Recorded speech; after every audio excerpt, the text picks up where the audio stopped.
Good morning. Well, can't believe I'm saying it because it's not morning. Anyway, back to it. It's me. It's Margaret or Margie or whatever you'd like to call me. I don't care. I'm that fed up granny. I'm a chatty great granny. I am a lot of things, and I'm going to try to keep this shit. I, you know what? Forget it. Shit's not a. Shit's almost in the modern world's language. Let's just say. So I know there are less people, I think, out there that are offended by the word shit than there are people that are offended by the word woman. So, and they're, if you're one of those people, you're probably not watching me anyway, so I don't care. How about that? If you're one of those people who want pretty people in your life, you're not watching me either. Because I tried really hard most of my life to become a pretty person. And this is as good as it's, well, no, to be honest, I got better than this, closer to this than this in my lifetime. But you know what? Nobody seems to care about pleasing me, so why am I worrying about pleasing anybody? I think these are the things that I've come to in my 60 years, and I want it to be more. Not because I'm having a great time, trust me, but I want it to be more because there are so many wonderful people that I want to know. And I want to know me, the one that I am, the person who I have become, because I'm getting to know myself. And I know that I've spent a great deal of time avoiding me and a great deal of time hating me. And that's gotten me exactly where I'm at. So if I want to get out of this spot, I got to start embracing who I am so that I can be brave enough to find more people like the people that I know. Because I know a lot of really wonderful people. And I'm grateful for that. And that's what I think part of my message is for today. The other part of my message is um, I did that Understanding Myself quiz, and I'm brave enough to share it with my husband, who I've been with for coming up soon. It'll be 40 years, but I've never really lived with him because we've been both pursuing this world's demands on what it takes to be as fulfilled as you can be in the world that doesn't want you to be fulfilled. Because unless it can be translated into income, it is not going to work. And one of us had to be the income maker. Now, we could never actually make that work at the same time. Largely because he had to do an awful lot in order to be able to get to a point where he could make money. Really, to be able to support himself and in because unfortunately in Canada there's been this tax structure that has really penalized working people within that middle framework.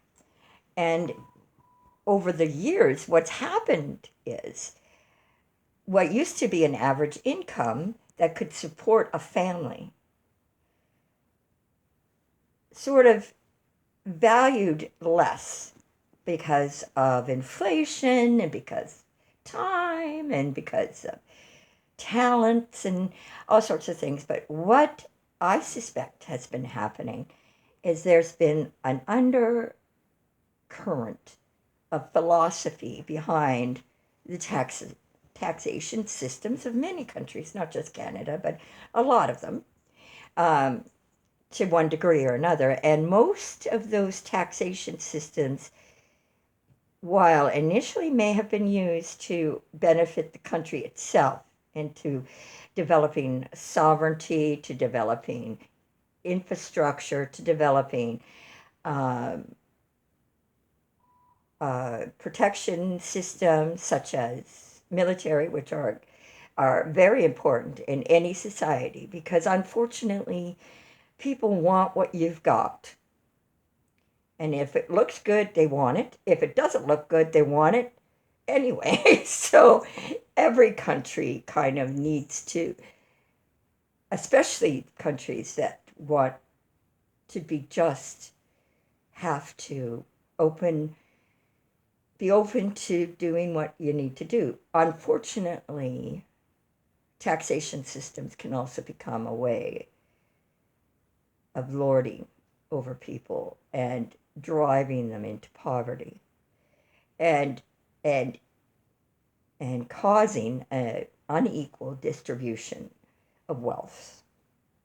And that has been this case for a good long while. I think, uh, things like, and now I do have a banking background, so I sort of approach things from that perspective. But I'm looking into, and I have a bit of an OCD personality, which makes me sort of hang on to that raw bone like I'm a hungry dog, and I do not let it go until I've figured it out. So, I look into this financial situation the way it was, and I realize that in many ways, banking systems are can never be anything other than service institutions. I joined the banking industry myself when it was still a service industry. And consequently, because Canadian being a young society as it comes to industrialized or modernized kind of societies, Canadians are pretty baby. They're a baby country, same as the United States, whether or not they believe it or not. And I think history can kind of bear that out because you know that we weren't really populated until we were colonized, and then we had a lot of wars and all that stuff. So there's all that goes into play here. So all of these other more sophisticated countries that have been around a lot longer have had a lot of trial and error that they've learned from. And I'm a big proponent in learning, um, and I love learning. Learning is the only way out of this, and that's why I love Dr. Jordan Peterson, because he came out with this understanding yourself test that you can do, and it's magnificent. Now, you don't have to share it with your spouse if you don't want to. That's what's beautiful about it, is it teaches you about you. And I recommend it totally.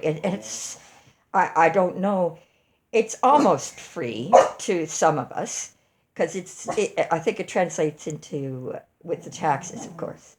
It starts out at $9 or $10, but by the time the Canadian government's finished with it, it's $15, which is kind of why you need to understand that's 50% of what you pay, what you're buying, you pay to the government. Think about that. That's crazy. So, Mr. Jordan Peterson, in order to earn that $10, the government has to have 5 of it. Wow. When you think about things like that, you kind of think, wait a minute. It's not rich people that are the problem, it's rich government. Right? Because people for the most part, want what's good for them. And those that understand the world as it works, that are blessed enough financially, they are also very generous with the people that need it. We don't need a government, a bloated government like we've got here in Canada. Oh my God. Take a look at the inquiry. How much is the price of that inquiry? And what did it accomplish? Mr. Trudeau, yeah, you might have done something a little bit wrong. Our economy might have to pay. We are known in the world as a mockery of what we once were. You know, you killed off a lot of people. Good for you. You're trying to legislate this MAID program that gets everybody and their dog going for, death as opposed to getting their issues treated, because frankly, in Canada, it's not looking good.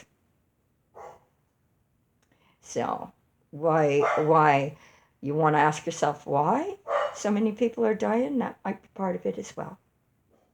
Because it isn't COVID, it never was COVID. I've been watching COVID.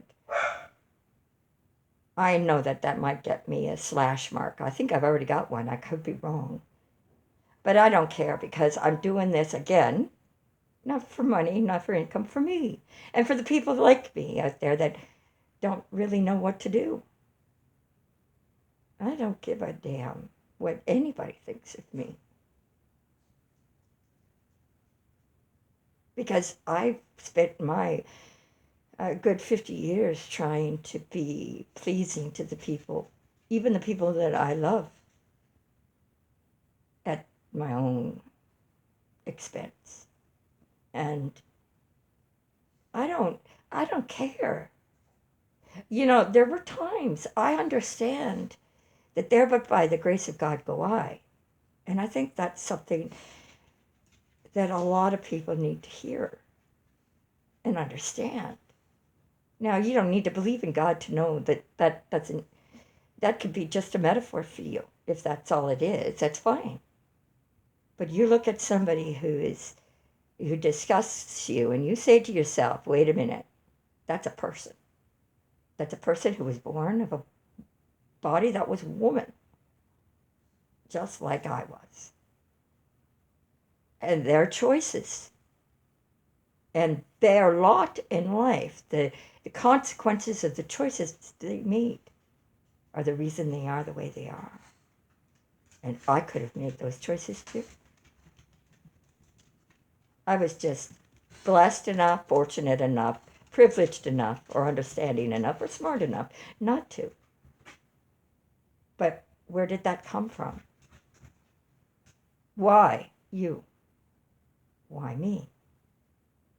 These are the kind of questions that are hard to answer, but can be answered if you look long enough and hard enough. You don't need a great deal of education to do that. I have a father who doesn't have much formal education, but is a very, very, very affluent and smart, intelligent man. A mother, too. Unfortunately, she was very smart, but she wasn't affluent. And she died poor. But she was rich in love. And that's what makes all the difference. My father's rich in love too. And I'm grateful for that. Anyway, I guess that's my message for today. Today is December the 7th. One of my grandchildren is having a birthday tomorrow. I love that child more than anything else in the world, except for the rest of the kids that I love, and I love a lot of them. Some of them I didn't give birth to. Some of them I don't share genes with, but I love a lot of people. And I am doing it for them too, but mostly I'm doing it for me. So that's today's episode, December the 7th in the afternoon. I think it's almost 3. I missed my mass. I'm going to it. God bless you. Have a great day. and it's Tuesday. Kind of a miserable day here in Canada, but I got some sleep finally. Woo! Thank you. Have a great day. Bye.